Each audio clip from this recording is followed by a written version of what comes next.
অধিকারীর কোলে না বিজেপি বন্ধুদের বলতে চাই, ববি হাকিম যে বুলডোজার দিয়ে তুমি ঘর ভাঙতে গেলে, সেই জাভেদ খান সে আজকে তো বহল তবিয়তে রয়েছে।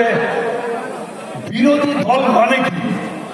ওর ভিতরে গিয়ে বিরোধিতা করছে আর বাইরে এসে হোটেলে মিটিং করছে 20 জন সাংসদ। ভূপেন আজকে যাদবের তিনি মন্ত্রী, তার কাছে গিয়ে কাকুলি ঘোষ দস্তিদার সহ সমস্ত উঠে গেল। তোমার প্রণাদের কি হবে? আর যদি গ্রামের যা লোক জড়ো হয়েছে, আমরা আইন হাতে নেব না, ঠিক টাইমে ব্যবস্থা হবে। জনগণ যে রাস্তায় আইনের রাস্তায় গেলে আইনের রাস্তায় এদের আমি ছাড়বো না বলেছি, আরো যারা আছে ছাড়া হবে না।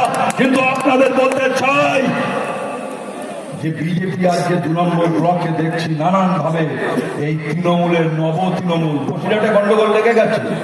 বসিরহাটে দেখছেন না, মোতাবাড়িতে বা অন্যান্য বিভিন্ন জায়গায় দেখছেন না যে তৃণমূল নব্য তৃণমূল আর হচ্ছে আদি নব বিজেপি আর হচ্ছে আদি বিজেপি। আদি বিজেপি বলছে 17 সাল থেকে, কেউ বলছে 12 সাল থেকে, কেউ বলছে 8 সাল থেকে বিজেপি করে আসছি। আর এরা এসে উড়ে এসে জুড়ে দিল বিল।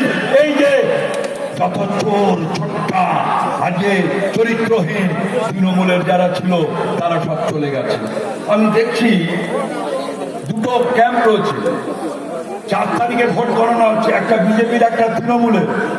1টা 1:30 পর্যন্ত দেখছি আরো হয় কিনা। যেই দেখলো তৃণমূল সরকার তৈরি করতে পারবে না, লাভ মেরে বিজেপির ওই ক্যাম্পে ডাকিনি এবং তাদের আবিরও দেয়নি। তারা তৃণমূলের ওই ক্যাম্প থেকে আমার চোখের সামনে বিজেপির ক্যাম্পে গিয়ে কেরু আবির মেখে জয় শ্রীরাম বলে ঝাঁপিয়ে পড়েছে। আপনাদের কাছে বলতে চাই, আমি এখানেও অনেক মুসলিম যারা অত্যাচারিত হয়েছে দেখছি বিজেপিতে লাইন দিয়েছে। সাম্প্রদায়িক দল তো বটেই, ও দল হিন্দুর না, গরিব খেটে খাওয়া হিন্দুর না, হচ্ছে আদানি আম্বানিদের।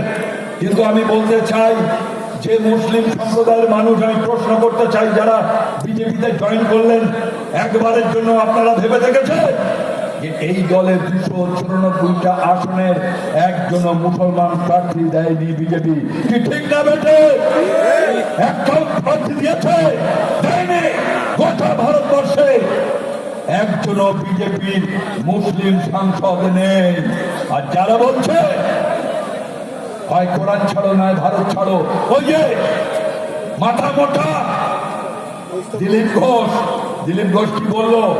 রেড রোডে অনেকদিন থেকে নামাজ পড়া হয় আমাদের বামফ্রন্টের আমলে। ও তো পার্মানেন্ট ভাবে দেওয়া যায় না, অস্থায়ী ভাবে দীর্ঘদিন থেকে নামাজ পড়া হয়। কি বললো দিলীপ ঘোষ? বলছে হরিদাস পাল নাকি? হ্যাঁ, রাস্তাকে নামাজ পড়বে হরিদাস পাল। দরকার হলে বাংলাদেশে যাও, পাকিস্তানে যাও, সরকার বদলেছে, লোক পাল্টেছে, বুঝে নাও। এখানে ওসব করতে দেব না।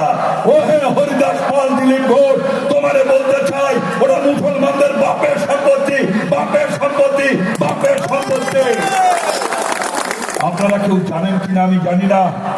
হাইকোর্টে যান, অনেকে হাইকোর্টে যান, একেবারে হাইকোর্ট থেকে ফোর্ট উইলিয়াম পর্যন্ত, high court, Raj Bhavan, brigade parade ground থেকে শুরু করে ফোর্ট উইলিয়াম, ওয়াকফের সম্পত্তি 2555 বিঘা সম্পত্তি ওয়াকফ।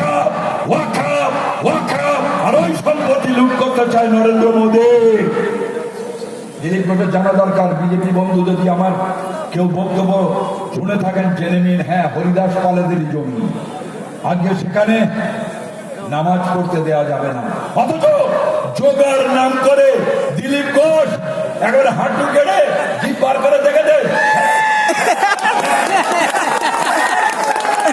কি করছে? যোগ ব্যায়াম করছে। যোগ ব্যায়াম করছে দিলীপ ঘোষ। সর্বনাশা শক্তি এসছে। আমি এর আগে গোলাবাড়িতে গরু কাটা নিয়ে বলেছিলাম, আমি এখানে মাঠ দেখতে এসেছিলাম।